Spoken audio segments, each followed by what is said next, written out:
ఇప్పుడు తదుపరి అంశాన్ని మనకి ప్రసంగించేవారు స్ట్రింగ్ మీడియా అధ్యక్షులు, ప్రముఖ జాతీయవాది మరియు హిందుత్వ అభ్యుదయవాది శ్రీమాన్ వినోద్ కుమార్ గారు.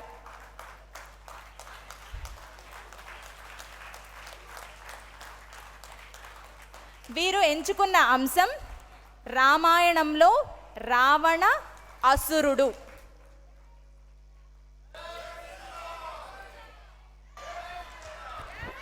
జై శ్రీరామ్ అండి.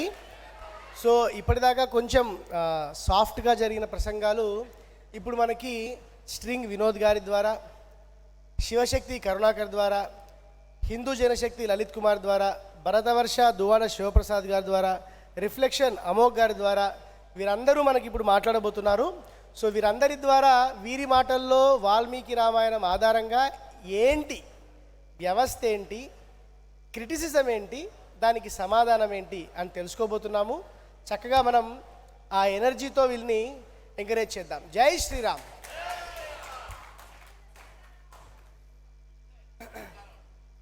శంకరావం మూతారు వీరు ఇప్పుడు. అందరికీ నమస్కారం. వినపడుతుందా? లాస్ట్లో ఉన్న వాళ్ళకి వినపడుతుందా? ఓకే. ఈ భూమి మీద తిరిగే కాలచక్రంలో చాలామంది హీరోలు, విలన్లు పుడుతూ ఉంటారు. చాలామంది అసురులు వాళ్ళు సంహరించారా? వినపడుతుంది. Check check. Hello hello. Check check check. Ready.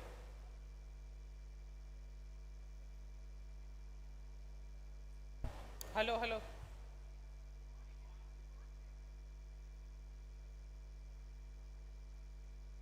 Hello hello.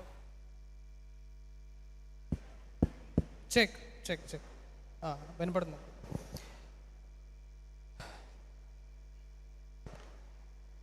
ఈ భూమి తిరుగుతున్న కాలచక్రంలో ఎంతోమంది దుర్మార్గులు, అసురులు పుడుతూ ఉంటారు. వాటిని సంహరించడానికి దేవతలు కూడా అవతరిస్తూ ఉంటారు. ఎంతోమంది అసురుల్ని అవతార పురుషులు సంహరించింది మనం పండగలుగా కూడా జరుపుకుంటున్నాం. కాకపోతే జనాలకి ఏంటంటే చిన్న కన్ఫ్యూజన్. విలన్లకి ఫ్యాన్స్ ఉంటారు. విలన్లని వాళ్ళని గుడులు కట్టి పూజలు చేసే వాళ్ళు కూడా ఉన్నారు. కాకపోతే రాముడి మీద ఓకే, ఇప్పుడు బాగుంది క్లారిటీ. చూసారా, రాముడి పేరు చెప్పంగానే వచ్చేసింది. జై శ్రీరామ్. రాముడి మీద నోటికొచ్చినట్టు మాట్లాడుతూ ఉంటారు జనాలు. సో ఆ కన్ఫ్యూజన్ని కొంచెం క్లియర్ చేద్దామని ఇప్పుడు ఈ టాపిక్ తీసుకున్నాం. రాముడు రావణ బ్రహ్మని చంపలేదు, రావణ అసురుణ్ణి చంపాడు. క్లారిటీ. రాముడు ఒక స్కాలర్ని లేకపోతే ఒక పండితున్నో చంపలేదు, అమ్మాయిల్ని ఎత్తుకుపోయే కామాంధుని చంపాడు. కామంలో కూడా అది అసలు ఏ రేంజ్ అంటే, అదేంటండి మీరు అలా అంటారు, మనోడు తపస్సులు చేశాడు కదా, మంచి తపస్సు. దేనికి వాడాడు? వాల్మీకి కూడా తపస్సు చేశాడు. దానివల్ల మనకి రామాయణం వచ్చింది. రావణుడు చేసిన తపస్సు వల్ల రావణ కాష్టం, ఊచ కోత జనాలు అంటే దేనికి వాడతారు చూడండి మీరు ఎనర్జీ మొత్తాన్ని. ఇప్పుడు ఫర్ ఎగ్జాంపుల్ జార్జ్ సోరోస్ ఉన్నాడు, సంపద, ఎంతో డబ్బు అన్నీ ఉన్నాయి. దేనికి వాడుతున్నాడు? దేశాల మీద యుద్ధాలు, అందరినీ చంపడానికి వాడుతున్నాడు.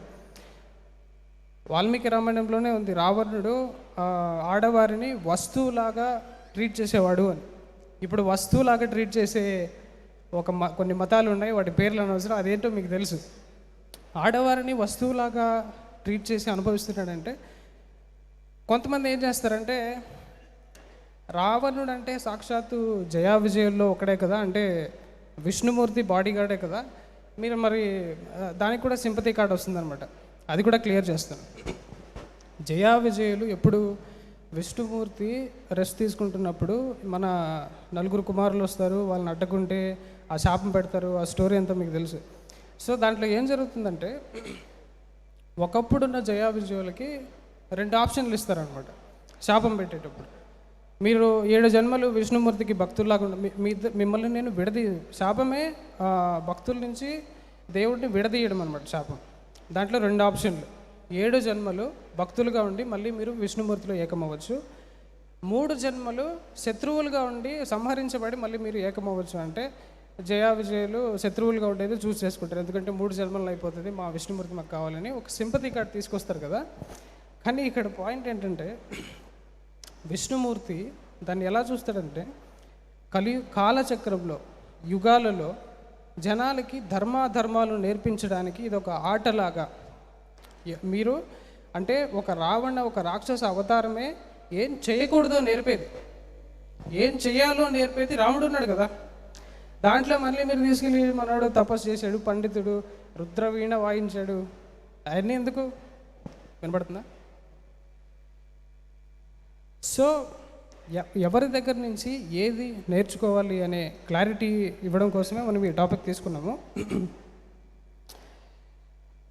జయా విజయులు ఒక సింపతి కాడైతే క్యారెక్టరు వీరత్వము, ఓకేనా? వీరత్వము. ఇప్పుడు ఒకసారి ఆయన క్యారెక్టర్ గురించి మాట్లాడుకుందాము.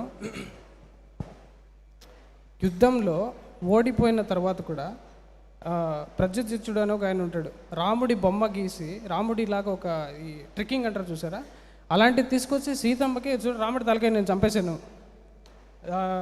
రాముడు లక్ష్మణుడు పడిపోయి ఉంటే ఆ పుష్పక విమానంలో దాన్ని తీసుకొచ్చి ఇదిగో వీళ్ళు చచ్చిపోయారు, ఇలా ట్రిక్కీ చేసేవాడు అనమాట.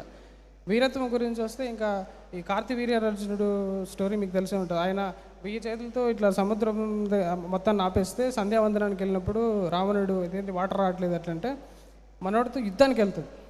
కార్తవీర్యార్జునుడు మన ఈ సినిమాలో చేతులు ఇట్లా విరిచేస్తారు చూసారా, రావణుడిని ఇట్లా విరిచేసి ఒక బోన్లో బంధించేశాడు.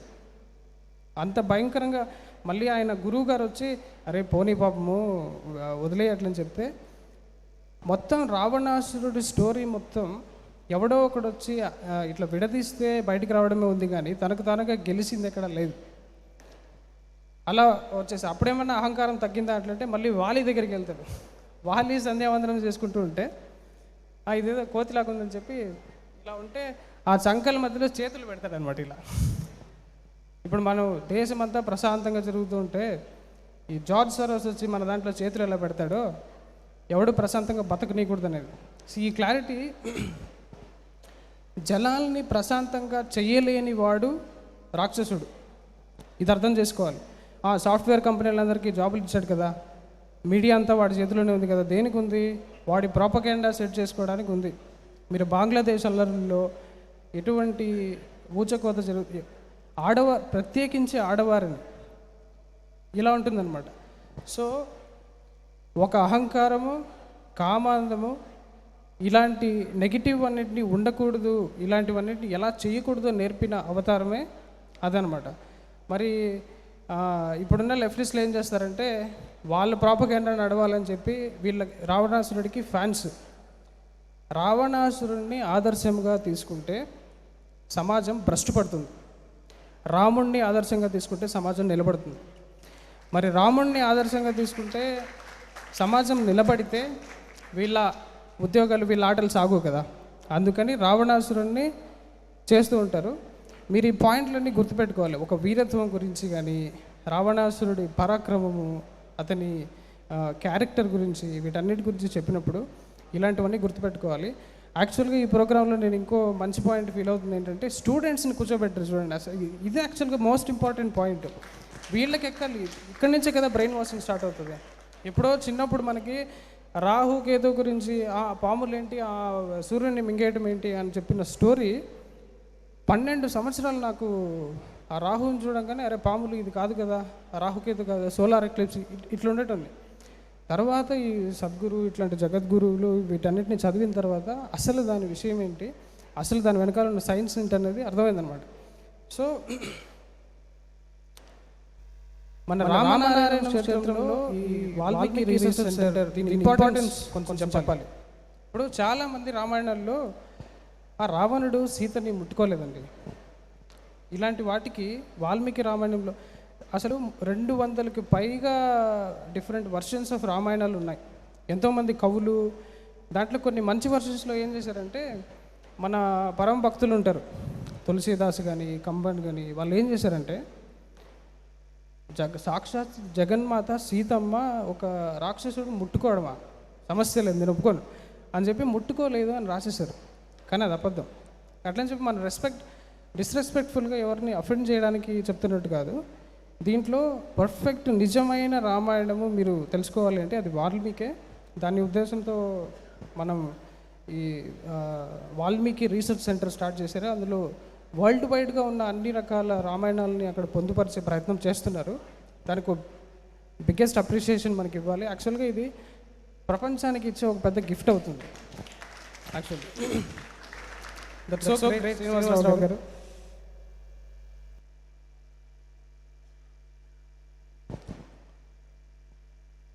రావణాసురుడి క్యారెక్టర్ గురించి ఇంకో 2 మాటలు చెప్పి ముగిస్తాను. ఆదర్శంగా తీసుకునే వాళ్ళకి ఆయన యుద్ధం చేసేటప్పుడు మొత్తం అన్నిట్లోనూ ఓడిపోతూ వచ్చాడు.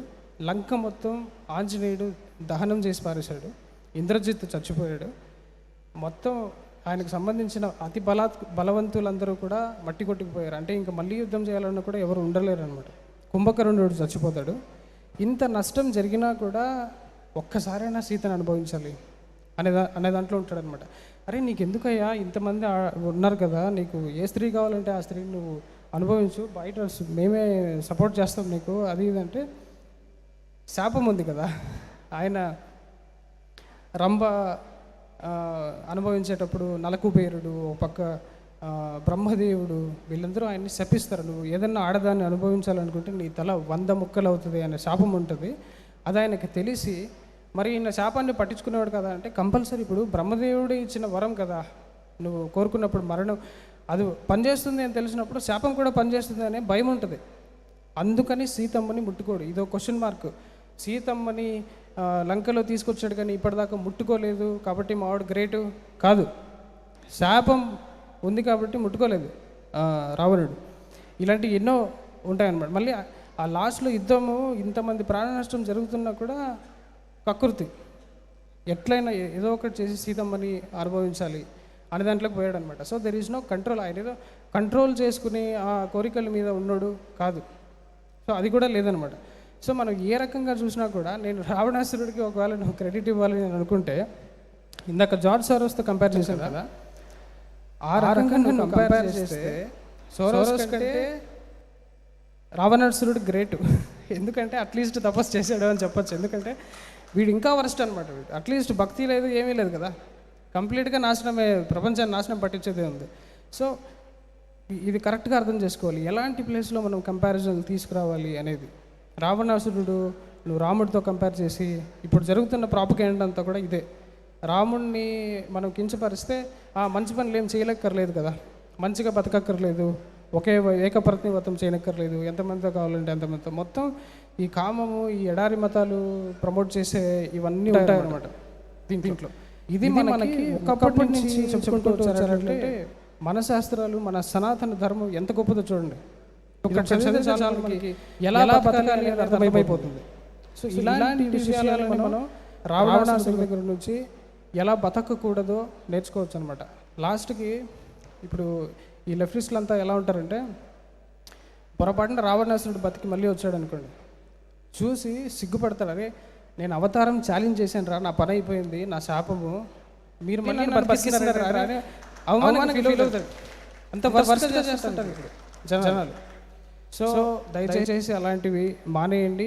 మీకున్న బలంతో, మీకున్న మేధశక్తితో ఇలాంటివి మీరు ఎప్పుడైనా ఎదురైనప్పుడు ధీటుగా సమాధానం ఇవ్వండి అని ఏదో 4 ముక్కలు చెప్పాను, హెల్ప్ అవుతుందని అనుకుంటున్నాను. నా పేషెంట్గా విన్నందుకు థ్యాంక్ యూ సో మచ్. నన్ను ఎంతగానో ప్రోత్సహించిన శ్రీరామచంద్ర గారికి, ఇక్కడ సభ మీద ఉన్న ఎంతోమంది పెద్దలందరికీ నమస్కారాలు తెలుపుకుంటూ, అదేవిధంగా ఈ అవకాశాన్ని నాకు అందించిన సాక్షాత్ శ్రీరాముడికి జై శ్రీరామ్.